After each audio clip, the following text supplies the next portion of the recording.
गुरुर्ब्रह्मा गुरुर्विष्णु गुरुर्देवो महेश्वरः गुरु साक्षात् परं ब्रह्म तस्मै श्री गुरवे नमः तस्मै श्री गुरवे नमः तस्मै श्री गुरवे नमः.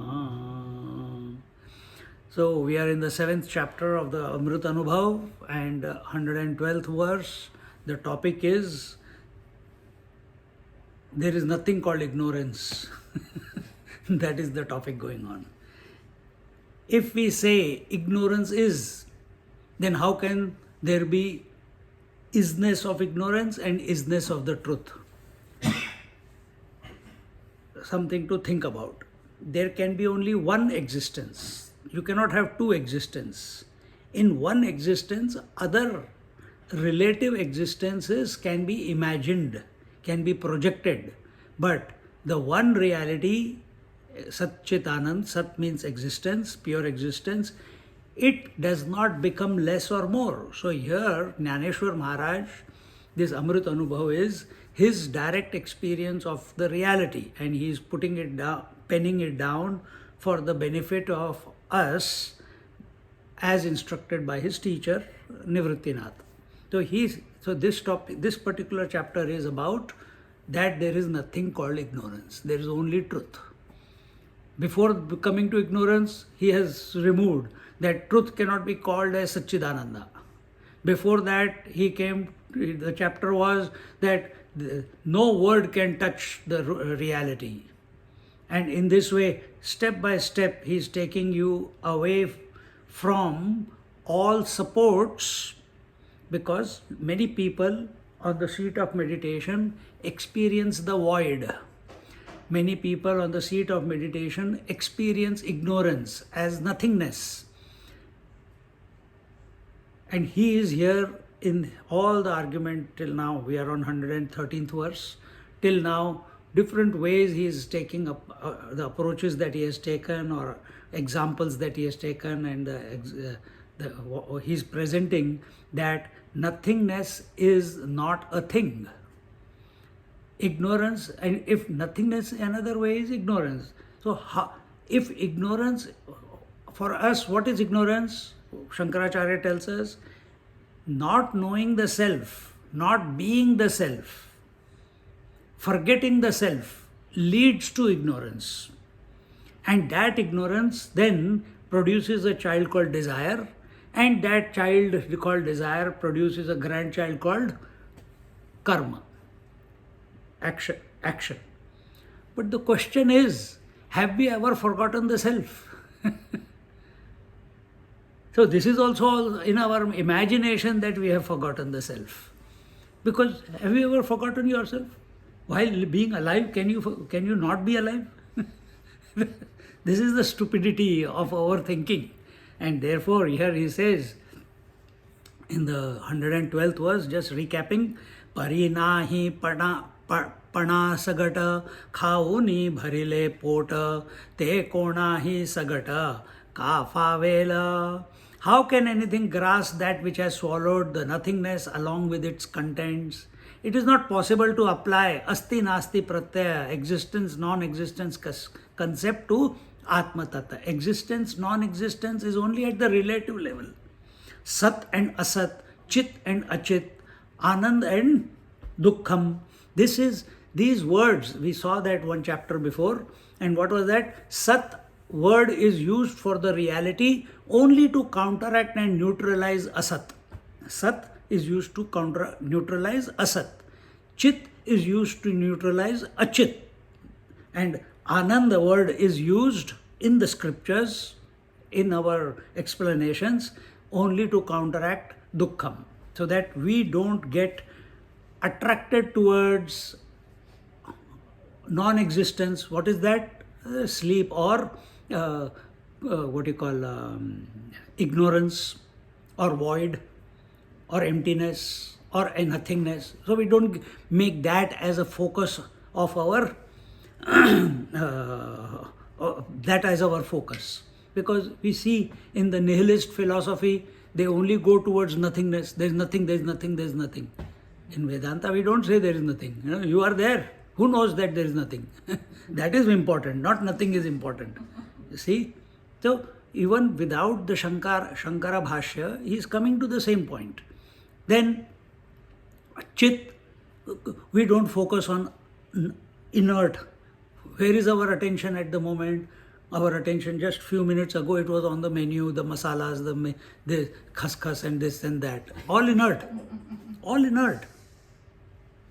What have we come here for? For menu or for satsang? So where is our attention? By default it goes into inert objects. It requires a lot of refinement, lot of single pointed focus to come back, to remain aware of the consciousness that you are. And when you are aware of the consciousness, anything else that is other than consciousness, what could it be? It could be thoughts, concepts, ideas, sensory perceptions, and the world outside. Everything is inert. You give zero value to it. But it requires a lot of courage. So here he says that this idea of existence and non-existence, sat asat pratyaya, sat asat pratyaya, this is not valid in Atma Tattva. Atma Tattva is ekameva dvitiya, it is one without a second. And the pure self is never objectified. Today's meditation, the sense, nothing in this world, na tatra suryo bhati na chandra tarakam, nema vidyuto bhanti kutoyam agnihi, tameva bhantam anubhati sarvam, tasya bhasa sarvamidam vibhati. There is no light in this universe which can illuminate the self. There are 4 sources of light. What are they? Sun. Second, moon. Third, stars. Fourth, Agni. And one more,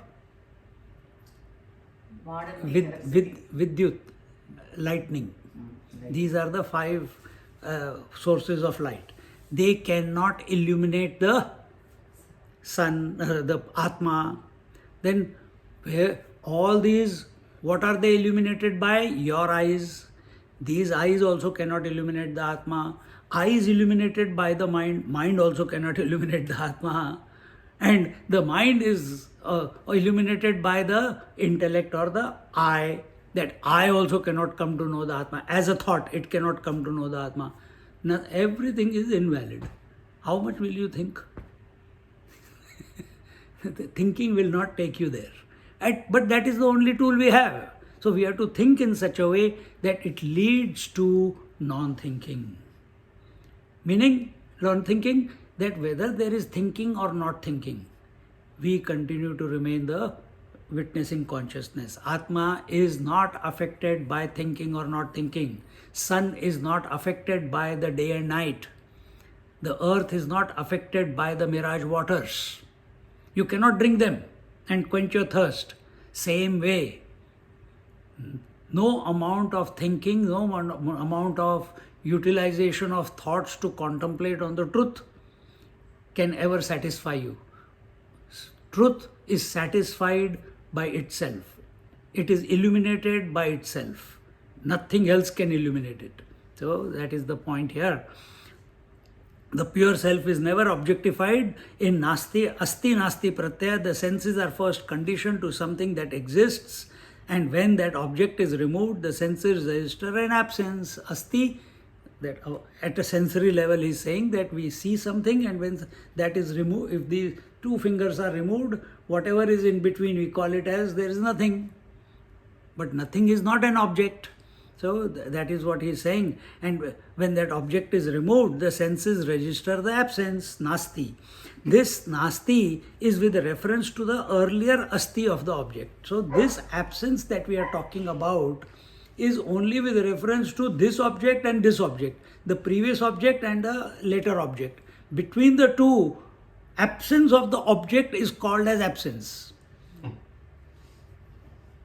We don't say between two absences there is an object. We say between two objects there is an absence. Correct? We don't think like this normally. So here the teacher is, Jnaneshwar Maharaj is making us think that way.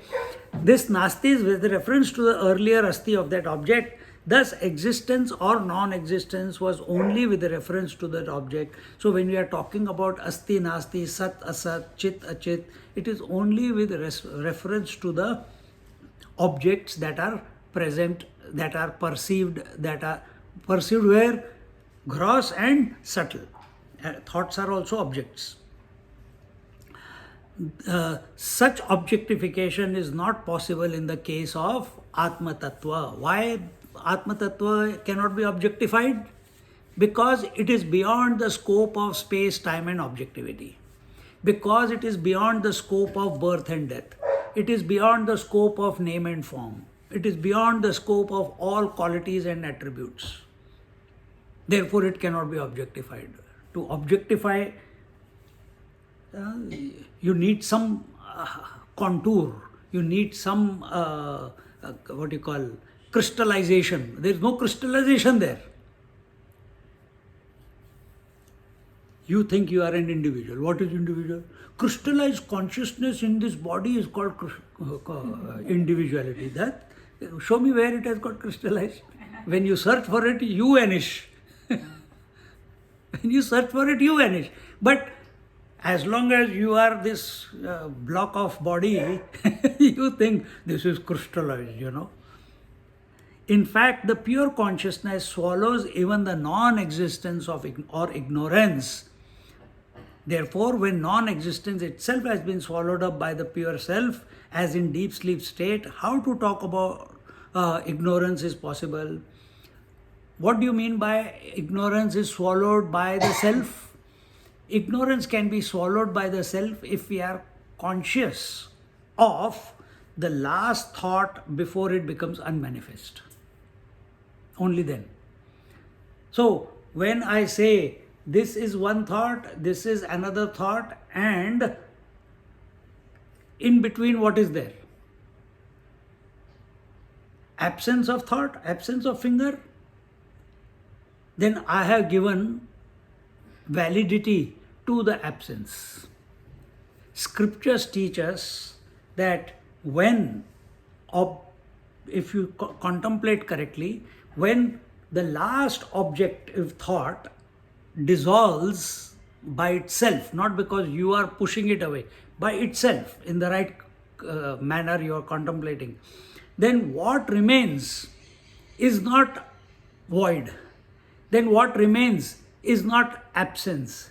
Then what remains is not nothingness. Then what remains? Then what is there between the two? Consciousness. What remains between the two is consciousness. Therefore, our Shastras say, Patanjali Yoga Sutra, that between two thoughts, how many thoughts we are thinking? So many, millions, isn't it? Between two thoughts, where there is no thought, is a state of nirvikalpa samadhi. Between two thoughts. And what do we, where do we find ourselves in? We think there is nothing. Oh, there is emptiness. Oh, there is void. There is so dark. I'm afraid of the dark. I feel as if someone has locked me in a dark toilet. and start imagining the fears, the consequent fears of that darkness. We are imaginative. So, the whole methodology of here Jnaneshwar Maharaj, the whole methodology is to think in such a manner that we don't end up in ignorance. We don't end up in ignorance. Then where do we end up? we conclude in ourselves. Actually, self is not a conclusion, but when the last thought concludes, there I am. And that which I am is, after that, whether there is the thought or no thought, it does not matter, because I am a continuous one. See? But the absence of the knowledge of the Atma through the means of knowledge should not be taken to mean that Atma is asat vastu, that Atma is not, and therefore ignorance is. This was the argument by the student, the doubter. He said, but I don't know the Atma, therefore if I don't know the Atma is not. Huh? Because he is trying to bring the data of the world and he is trying to apply that analysis on the Atma also, and that does not work that way. That will work for any other object in this universe, but the subjective self, that data, that analysis does not work. Does the eye not, can the eye see itself? Can the eye see the vision? Can the eyes illuminate the eyeball? No. That means eye is not. Is that a correct conclusion? Is that a correct conclusion? No. One simple example. So just as your eyesight cannot illuminate the eyeball, does not mean that the vision is not there. Exactly the same. Same way, the mind cannot come to know the self. Because mind cannot come to know, the intellect cannot conceptualize, does not mean that the self is not. Self is the essence of everything. And in this way, don't come to the wrong conclusion. Here the thought continues. Now we are at the 113 verse, where we left last week. Jo apana si nave vikho, to kona lahe dekho, zevi vani na shake chakho, apana pe. He says that self who cannot objectify himself, who else can see it? Just as the tongue cannot taste itself. Now I gave one example of the eye and the mind. Exactly the same way, all the senses. The ears cannot hear themselves, nose cannot smell itself, tongue cannot taste itself, eyes cannot see themselves. Huh? But that does not mean, that only means that all these objective ways of coming to know the self are invalid. And it does not mean that the self is not. Just like taste is there, vision is there, even though eyes cannot see it. Similarly, self is there even though mind cannot come to comprehend it. The Taittiriya Upanishad says, Yato vacho nivartante aprapya manasasaha.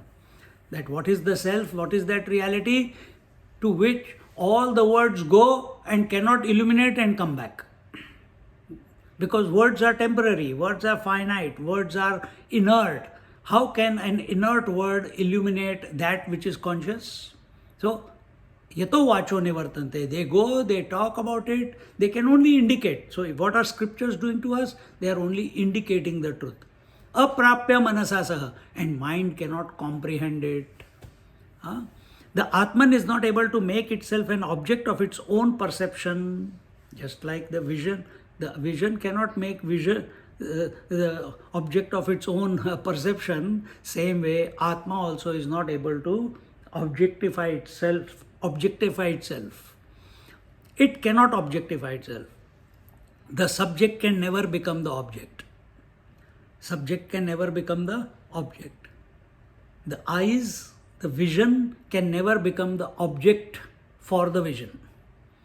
The mind can, if you say, oh, my mind is thinking thoughts, I want to think what is the mind. You try to think about what the mind is, what will happen? Two things will happen. What are the two options? Sleep.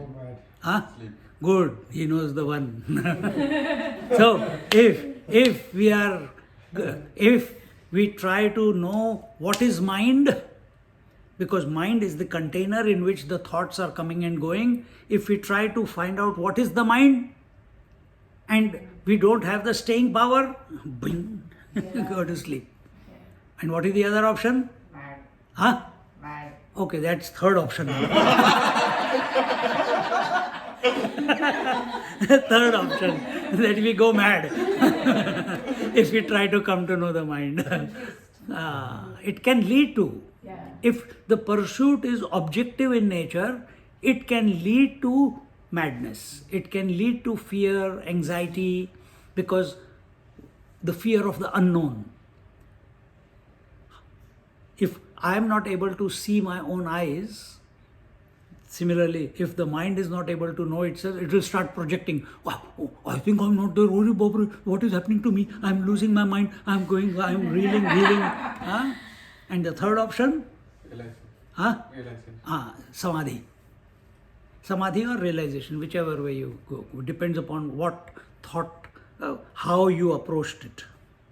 So these are the things. So choose wisely. So here he says, the subject can never become the object. Such being the case, how can anything else know the self? Self is self-knowing. Self is self-existing. Self is self-illuminating. There is no other source. There is no other valid means of knowledge by which we can come to know the conscious self that we are. But these are the equipments we have. We have never seen any, we have not functioned without these instruments ever. So, as we told in the meditation today, that the entire process of contemplation is to think in such a way that our thinking concludes, our thinking dissolves, not concludes, dissolves. Conclusion is equal to dissolution. And if you are remaining, if the thinking dissolves and no new thinking begins and you remain, that is, there you are, with the correct understanding initially, that what remains after the thought conclusion is me, not emptiness, not ignorance, not darkness, not void.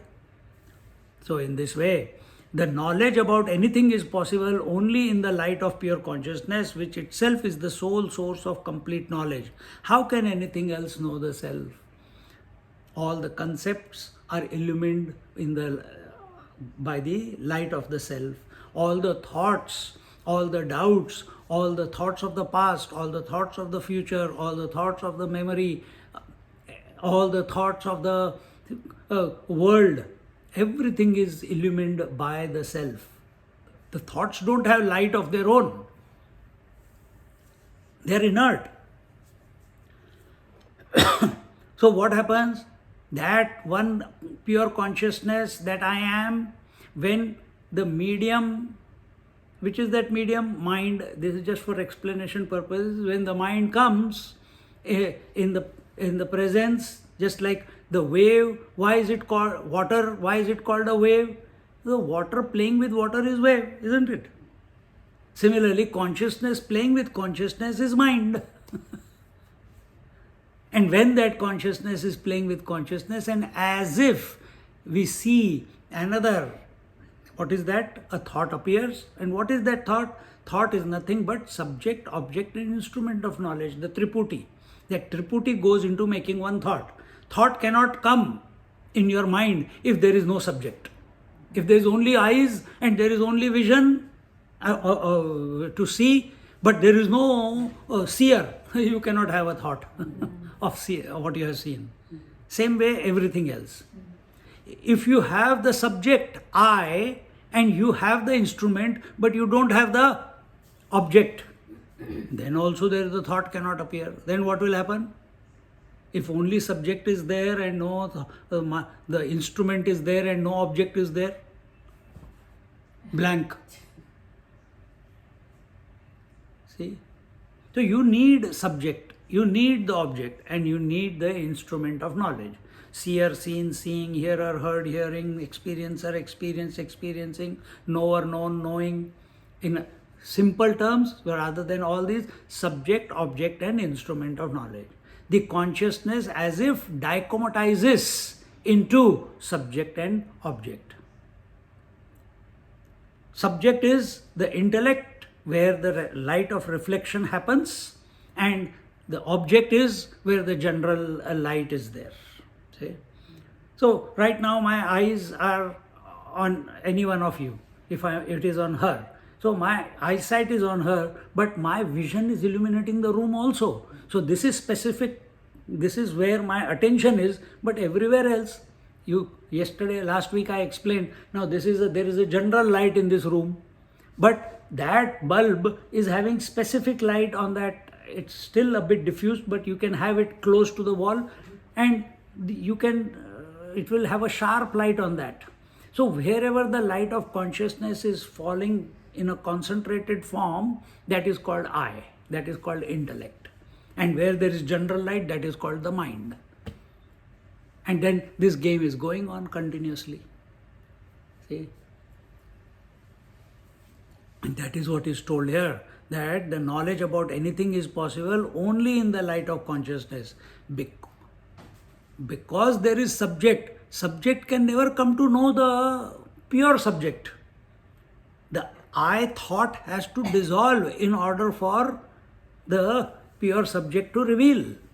It doesn't have to dissolve, but initially we say that it has to dissolve. After that, if it is there or not there, it does not matter. But initially, it seems, very rare few are there who, without the dissolution of the thought, can come to know themselves as the consciousness. So how can anything else know the self? The student began the argument by saying that it is said that, where are we? The student began the argument by saying that it is said that the truth is one without a second, that there is no duality or dualism.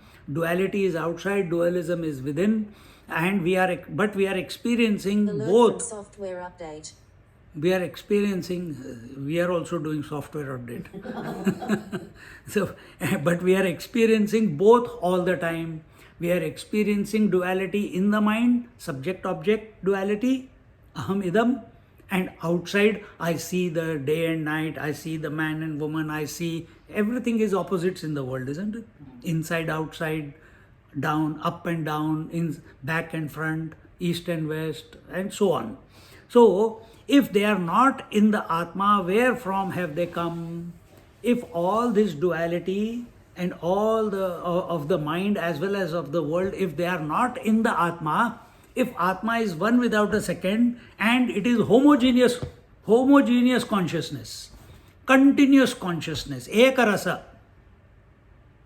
then where is this duality, this variety?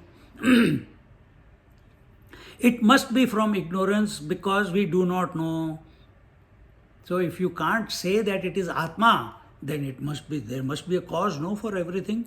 So where is this variety coming from? Ignorance. And if we say it is from ignorance alone is expressing as the Triputi, subject object, the ignorance alone is giving rise to the variety of the world. Another word for it in our scriptures is Maya.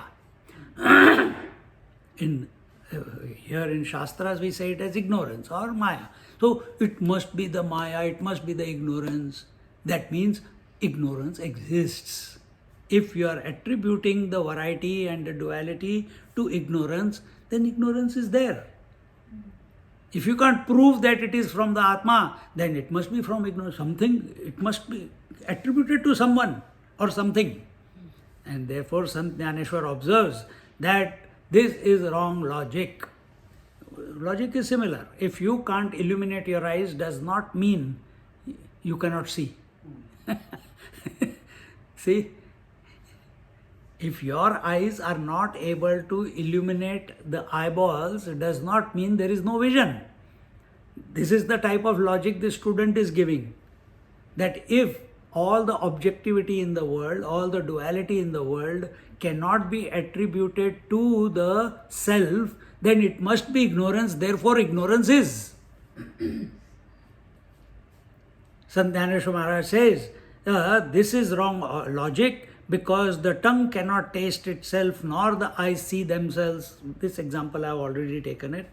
It's a natural consequence of the thought that was given before.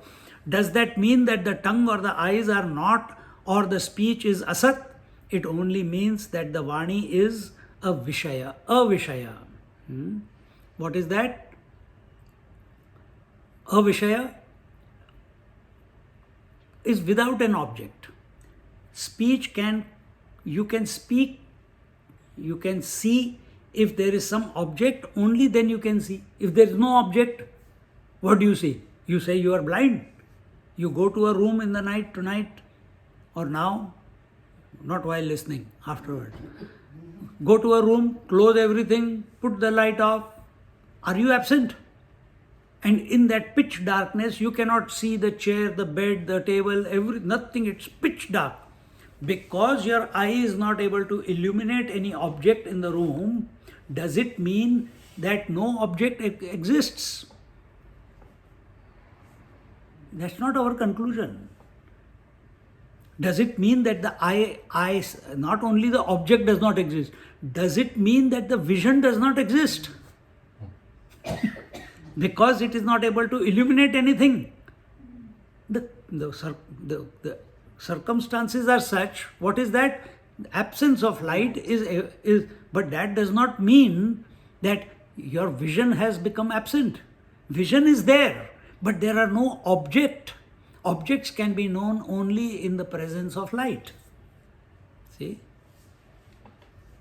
Similarly, because you cannot think about the self, you cannot objectify the self, does it mean that the self is not?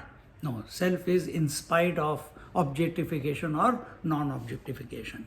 So here he says, it only means that the Vani is a Vishaya, meaning unmanifest, or there is no object for it to talk about. So this is our journey, because in Jnaneshwari as well as Amrutanubhav, one of the chapters was, how do you purify yourself? How do you to refine yourself? Refinement does not take place or happen in you by thinking about the world. But that is the only way we know. Then what do? You take the name of the Lord, or you chant Om, which is, and what is that word Om compared to anyone else? Om is that syllable which includes all the words, all the alphabets, all the vowels, everything. That Om alone has expanded into this creation, and you are holding on to the source that is Om. And what do? You start chanting, and that chanting takes you from gross chanting to subtle chanting to causal chanting to transcendental chanting. Vaikhari Madhyama Pashyanti Para. This is the way to go back to the source that you are. Because you know that the sound cannot take you to the truth. But what you can do to the sound is, from gross, you can migrate it to subtle. From subtle, you migrate it to transcendental, bypass the causal. Those who are devotees, they remain at causal, the totality, and that is the causal. So understand, just think and contemplate what the whole scheme is. And therefore, it only means that the Vani is a Vishaya, it cannot become the object of its own knowledge. But this must be tried. When I do the chanting, just like when I try to see with my eyes, my own eyes, if I sit here and do it, all the colors and forms will start collapsing outside. And what will happen? In front of your eyes, there will be a complete blankness. You can, if you shift your attention to your eyes, everything will start collapsing. Same way, when I try to hear my own sound, how do you do it? I'm using so many words, but I can focus on Om, find out what is the source of the Om. I catch that point, to catch the beginning of the Om or the conclusion of the Om. You can do that. That is the sadhana. That is the sadhana. So first, from many, many thoughts, you come to one thought, which is Om. From one thought, from gross thought, you allow it to migrate to the subtle, Madhyama. From Madhyama, instead of just flowing with it, you put your attention, what is the source? Just like when we are looking at God, form, Shiva form or Narayana form or anything, just by looking at the, oh, so nice, so beautiful. No, a true devotee wants to merge into the divine. So what does he do? In Bhagavad it is told, he thinks about the two, from many parts of his body, he thinks about the two eyes, or he thinks about the two lips, or he thinks about the 2 feet. When he thinks to the exclusion of all the parts of his body, because too much distraction. First, from the world he came to the Lord, form, Shankha Chakra Gada Padma, and the crown is there, the peacock feather is there, the kamarband is there, the vajan, the mala is there, the kaustubh mani is there, the blue hue is there. Too much distraction. As if you want to merge and be one with the Lord, meaning surrender to the Lord, then just looking at that form does not satisfy you. Yes, it is very ecstatic to look at that form compared to the world.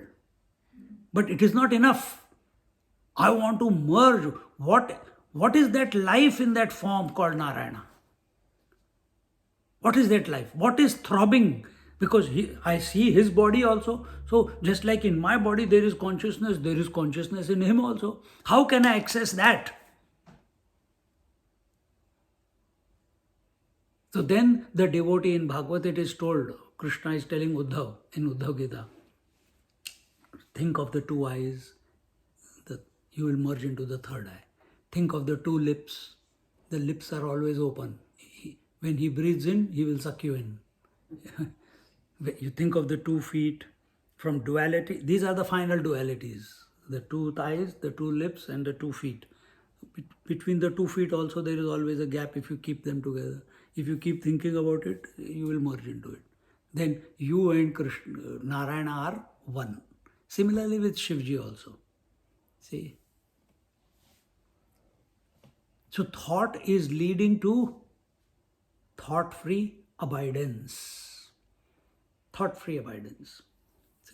So it cannot become the object of its own knowledge. In the same way, if one is unable to know the Atma through the different means of knowledge, it does not mean that the Atma is not and that ignorance is. So our whole conclusion of this discussion is that ignorance, the only existence that is possible is that of the self. You cannot prove the existence of ignorance. Swamiji, read from verse number 1 till here, the 7th chapter. All the arguments have been taken care of. How ignorance is a misnomer. It is not possible. Having established this principle, the question remains, what is the position of ignorance? In our daily life, ignorance is a norm. He aso nave rupe pudasu ni amupe zetha ali vasipe avidya he. Let it be so. When we see the multitude of names and form, again the ignorance has to be accepted. The student is saying, all right, the teacher is saying, all right, let us accept for the moment that ignorance or avidya is. It's only a process of analysis. For analysis purpose, let's accept ignorance is. Now, how is this avidya defined? The world that we see is defined by 5 principles. Asti, Bhati, Priya, Nama, Rupa. These are the 5, anything that you see. You see, hear, touch, feel, think, whatever, taste. Any object. What is the first? Asti. It is. So this laptop is. Asti Bhati. I know this laptop is. Priya. I like this laptop. It's mine. I love this laptop. And last 2 are Nama Roop. This laptop has a name called laptop and it has a form. This is how we never think like this. But this is where the scriptures or the masters come in. That everything in this creation, whether it is a man, Whether it is Lekha, whether it is Amma, whether it is table, laptop, phone, this body, our own body, Asti Bhati Priya Nama Roop. Everything is, these are the 5 parameters with which we come to know. Existence, it is, I know it is, it is dear to me, and it has name and form. Asti Bhati Priyam, which are of the nature of, so out of these 5, Asti Bhati Priya, isness, knowingness, and dearness are aspects of reality. Nama Rupa, name and form, are aspects of the world, the creation. And what is world? Phenomenal. What is Asti Bhati Priya? Which is aspects of the reality, aspects of the Atma, because Atma is knowing, knowledge, and Atma is Ananda Swarup. Asti Bhati Priya, Satchit Anand. See? So, this is in every knowledge. In every knowledge. For Lekha, this is Asti Bhati Priya Nama Roop. And vice versa. But what has happened, we have superimposed Asti Bhati Priya on the form. That Suraj is, that I know Suraj is, and Suraj is very dear to me, and this form, name and form is also very dear to me. We have forgotten the Atma. This is what we are doing everywhere in our daily living. Continuous, with our thoughts also. That's how we get thought fixated. Depression also. Kama, Krodha, Lobha, Moha, Mada, Matsarya also. All same thing. We have given the Asti Bhati Priya, the Satchid Anand aspect of ourselves, which is our Atma. We have outsourced it to the name and form. And thus our confusions in life.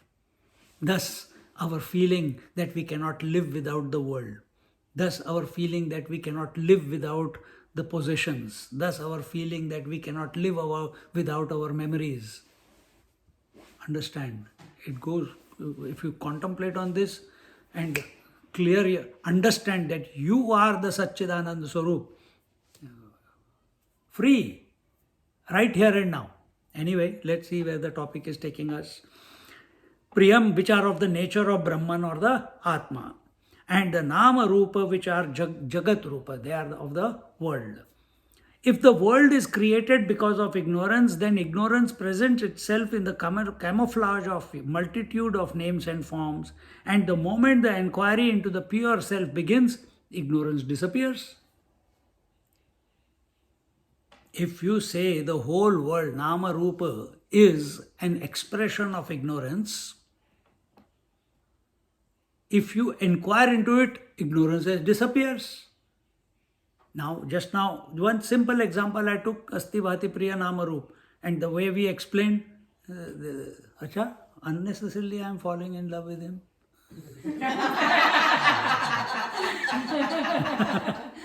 He is only another body. Yesterday we told you, bone marrow, fecal matter, urine, flesh, and blood. All that, everybody is made up of that only. Everybody is only going to birth, growth, disease, decay and death, and I am falling in love with this. No, I am the self. This is what happens to when we have children. We must take care, but that's where the problem begins. So here he says, at the moment of inquiry, and the moment the inquiry into the pure self begins, when we, with a cool mind, we start inquiring like we are doing right now, with few examples that I have taken. When we inquire, suddenly everything is crystal clear. It may not stay too long because after the class dosa will begin, and immediately then the Asti Bhati Priya, no more Atma, dosa is Priya. Dosa is Priya. See, this is what happens. This is what happens. We lose the witnessing attitude. There's nothing wrong. You can talk that I love dosa, but inside you must not accept it. That poise has to be maintained. But that comes with practice. First you have to, that's why you have to go to, you can go to ashram or not go to ashram, it does not matter. But one must day in and day out practice this, be aware of this, that Atma is all that there is, not everything else. And just like when we, with our eyes, we try to focus on the eyes, all the colors and forms vanish. When the mind tries to know the mind, all the thoughts in the mind vanish. This is the rule. Exactly the same thing is told. At the moment, and the moment the inquiry into the pure self begins, who am I? Ignorance vanishes. See? The moment you try to know what is absence, if you want to know the source of absence, you will come to realize, because absence is not an object. But if you keep looking into the absence, something out of the absence will come out. The whole world has come out of the absence. The phenomena is only existing in absence. How can you say that? Where are you all existing? In space. What is space? Absence. Emptiness. In the emptiness, all the forms are there. So, where is your attention? Your attention is on that, or your attention is on the consciousness that you are. This is called Karana Karya Adhyasa Khandana, cause and effect, the superimposition of cause and effect.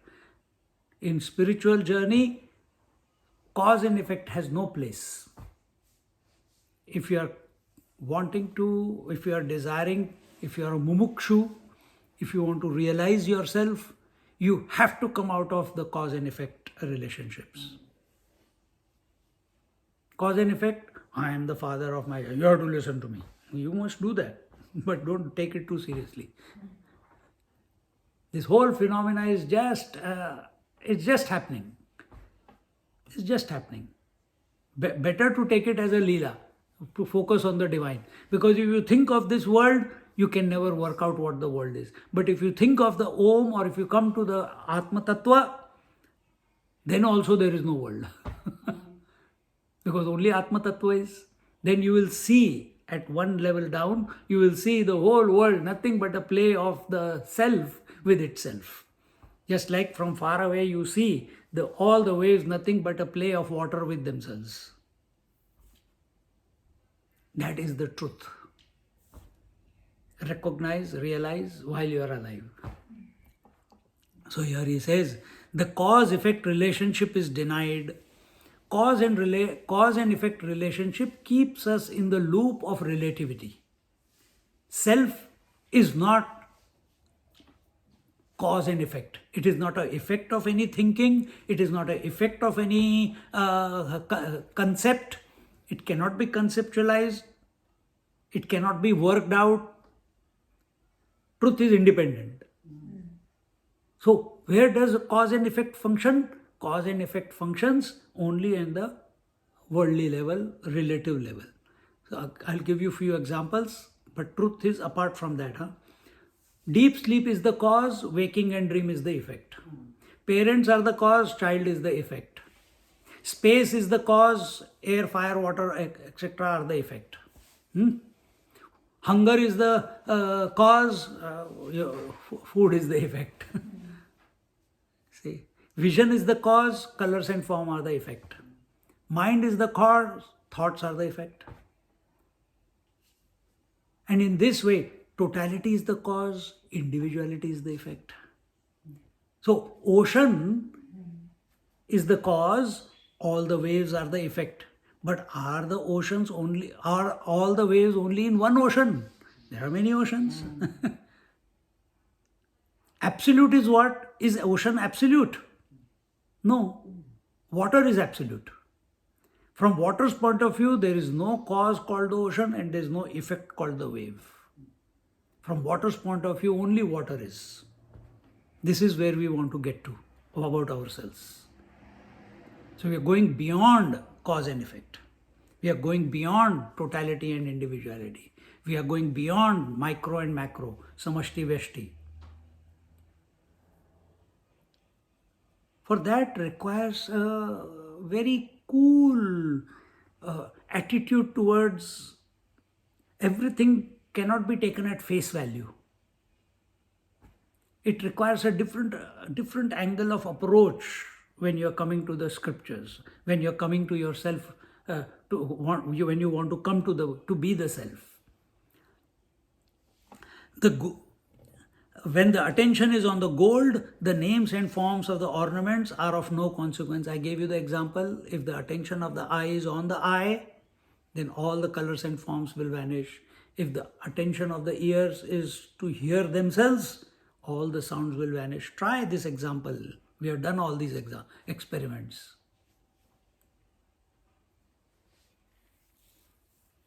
Two things will happen in that.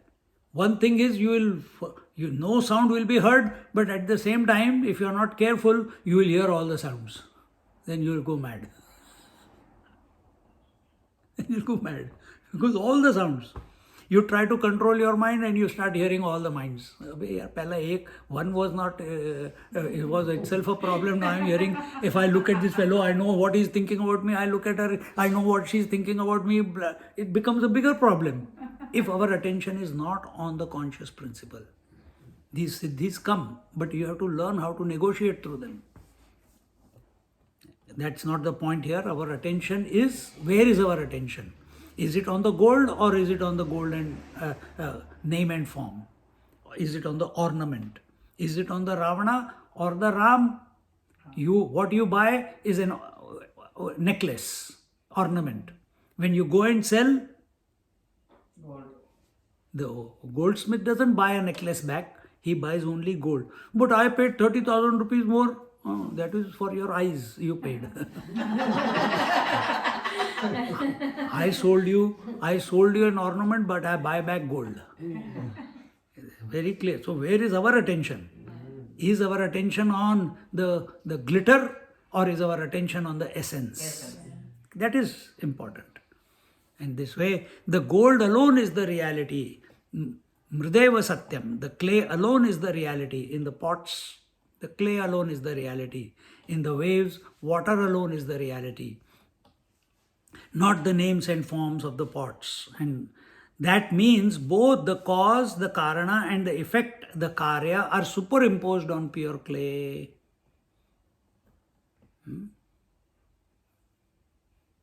The cause and effect are superimposed on the pure clay. So one cup is, cause is the cup. Without a cup, how can I drink tea? But what is it made out of? Mud. So because something is useful in this creation, we like it. And we attribute it, without this I cannot live. Without that person I cannot live. Without this experience I cannot. I have to travel. I have to do this. I have to do that.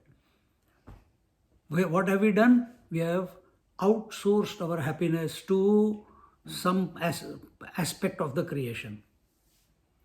A seeker outsources his happiness to meditation also. What he does or she does, we don't know with eyes closed. What are you going to achieve by eyes closed? What have you gained by closing eyes which was missing when the eyes were open? Nothing. You are who you are. In the same way, the seer and the seen, the experiencer and the experienced, the knower and the known, all these are just like cause and effect.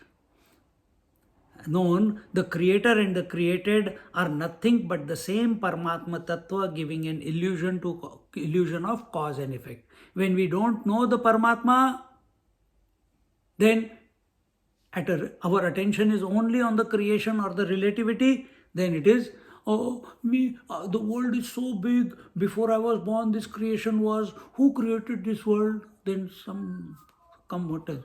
Oh, God created this world. God created the world. Yesterday only someone said, so he's looking at from up there and he's saying, oh, I don't like this fellow, give him problems. I like that fellow, give him dosa. Is it like that? He's sitting there and telling, because he's the cause. But what are the rules of cause and effect? Remember, the first rule of the cause and effect is every effect must have a cause. Every effect must have a cause. Every ornament, there must be gold behind. For every child, there must be a parent behind, isn't it? For every tree, there must be a seed behind. For day and night, the sun is behind, isn't it? For every cause, for every effect, there must be a cause. For every wave, there must be an ocean behind. Second rule, cause alone expresses as effects. Ocean alone is expressing as all the waves. Gold alone is expressing as all the ornaments. Mud alone is expressing as all the effects called pots and pans. Correct? First was, every effect must have a cause. You cannot have anything without some source behind.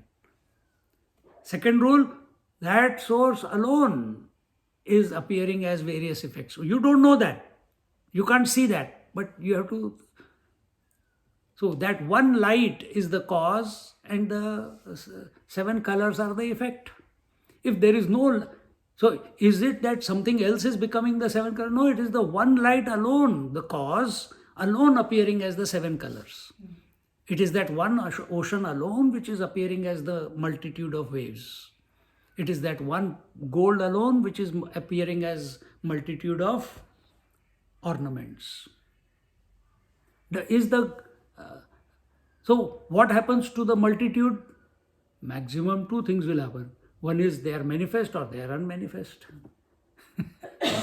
That's all that will happen. Either they are manifest forms or they are unmanifest. See? Third rule. If there is no cause, there is no effect. If there is no cause, there is no effect. So, is ocean the cause of all the waves? Is there something called ocean?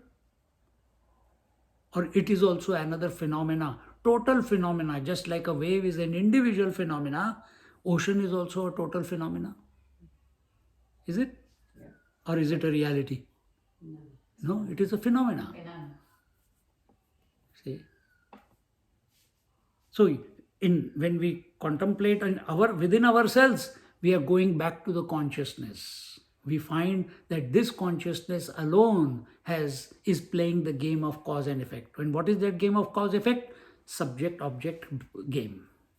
Aham idam. Aham is the I, idam is the whatever it is, or the object. And this continues. Where it is going on? In the mind. So when the one consciousness as if appears as two, subject and object, the moment it appears, that consciousness is called as mind. So are the waves apart from the ocean? No. Is the ocean apart from the waves? No. Are the waves and the ocean in the water? I'm asking. Yes. Are the ocean and waves in the water? No. Or water is in the ocean and wave? Water is in the ocean. And from the water's point of view, is there an ocean and a wave? No. No. So from the consciousness self point of view, there is nothing called subject-object game going on. There is nothing called cause and effect. This you will realize only when you realize that you are the self. Till then, you have to take it in the stride. You have to learn how to negotiate through all this. And what is the way Jnaneshwar Maharaj teaches? Vaikhari Madhyama Pashyanti Para. Chant the name of the Lord. Chant Om. Like there is no tomorrow. And everything just collapses. Because what is that collapse? What was appearing is disappearing. But you are not disappearing. You are the first, you were observant of what was appearing. Now you are continuing to be when everything has disappeared. So that does not mean that disappearance is the truth. I am the truth who is observing the appearance and disappearance. What is appearing? Waking and dream is appearing. What is disappearing? Deep sleep is disappearance of waking and dream is called deep sleep, isn't it? But I am the continuous one. I'm not the one who is shunting from waker to dreamer to sleeper to waker to dreamer to sleeper. I am the one who knows all the three. This much we can come to know. But next step, that all these three are nothing but my Leela only. That we have to realize. So for that is all this, rather than going into ignorance. 931. Okay, one more. It's almost concluding this one. In the same way, the seer and the seen, the experiencer and the experienced, the knower and the known, the creator and the created are nothing but the same Paramatma Tattva, giving an illusion of cause and effect. Illusion means what? A phenomenal. The blueness of the sky is an illusion. The mirage waters is an illusion. The rainbow is an illusion. The sun and me is an illusion. I'm the man. Exactly the same way. Mind is an illusion. Mind also, you have to, not only on the outside world, that outside world is dependent on the space. Space is only a thought in the mind. Mind is that which does not exist, is existing in its own absence. Then what is true? The one who knows the mind. The one who is unaffected by the appearance or disappearance of thoughts. That is the truth. The world is not the truth. The inner world is not the truth. The mind is not the truth. The I thought is not the truth. The reflected consciousness is not the truth. The pure consciousness is the truth. Once I come to know the truth, will this whole phenomena of the pure consciousness expressing as reflected consciousness, then appearing as aham, idam, subject, object, and the appearance of the world, will that stop? No, it will not stop. Phenomena will continue. Once you have come to know that wave is nothing but water and the ornament is nothing but gold, will the ornament stop expressing as ornament? Wave stop as a wave. Pot will stop. Oh, now I know I am in mud. I will not happen. Will it happen? Melt away straight away. It will not happen. It will continue that way. But now only the person behind, the consciousness behind has come to realize itself. Now it is not lost in cause and effect. The game continues. And that is the... Excuse me. And till this point we have to come. So here in Ishavasya Edakam Sarvam, in the Ishavasya Upanishad, excuse me,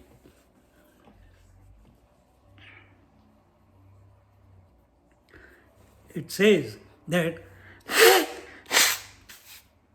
the idam and the sarvam are not different from the pure self. Idam, that, or this. Remember, aham, idam. Aham is the I, idam is the that. So that is not separate from the self.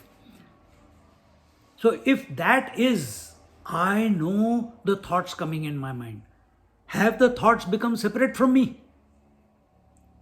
Think. Or are they only an expansion? They are only appearing on the consciousness that I am.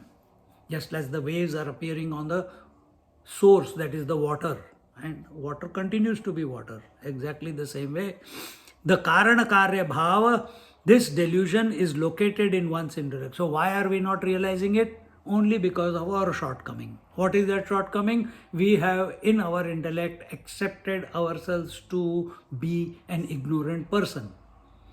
And who are you? Satchidananda Swarup. Who are you accepting yourself to be? I was born and I go and again visit my albums to see how I was born, how I look. Nowadays the parents are going crazy with capturing the memories of the children. Worst thing you can do for the child. No memories. The lesser the memory, the freer the child is. Don't create any memory, and for yourself or for the child. But today it has become a fashion. Capture, capture, capture, capture, and keep collecting the books. Probably you are not doing it for that. You think that you are doing it for him or her, but it is for yourself. But that you are committing a sabotage for yourself. Because the more you think about the past, the more the longer the past, the stronger the past, stronger is the ego. No past, lesser past, less ego. No past, no ego. This is what we are trying. The spiritual journey is no past. This Karana Karya Bhav, this delusion is located in one's own intellect. It is a total mithya, pratyaya, false understanding. It creates the illusion of nama, rupa, name and form. Because of non-recognition of the self as the infinite tattva, as the infinite being, that I am the infinite one, gives rise, non-recognition of this gives rise to the names and forms. So maybe right now, intellectually you are convinced because you are in a satsang, but it is not your direct experience. Till it is not a direct experience, names and forms will continue to wreak havoc because you give importance to them. For this 1 hour, you allowed yourself to listen to satsang. But we need to abide. We have always that. The adhyasa or superimposition takes place at 2 levels, at the level of the perceiver, the knower, and at the level of the known. So we'll look at this part, how the superimposition takes place, under what conditions, and that we'll look at it in our next class.